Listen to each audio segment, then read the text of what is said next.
కుసిరగట్టి ఊళ్ళోకి వచ్చనమ్మా చాలారి పూలు పెట్టి జాతరులు తెచ్చనమ్మా తంగేడు పూలు పెట్టి కంకాణ దూకేనమ్మా ముక్కు ముక్కెర పెట్టి ముల్లోకాల నెలనమ్మా ముందార చూడంగా మున్నూరు కన్నులమ్మా వెనకాల చూడంగా ఏనూరు కన్నులమ్మా సాధువు సిద్ధులంతా సాగిల బట్టరమ్మా మహారాజు రాజులంతా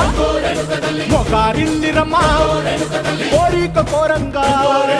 రంగులు పూసినాము ఆశలు తీరంగా ఏసాలు వేసినాము నీకన్నా పెద్ద దిక్కులో కాన ఎక్కడుంది నైవేద్యం ఎట్టంగా మా కాడ ఏమిటుంది మనలన్నీ అలకిచ్చి వరమీయవే తల్లి కన్నా బిడ్డలను కాపాడవే తల్లి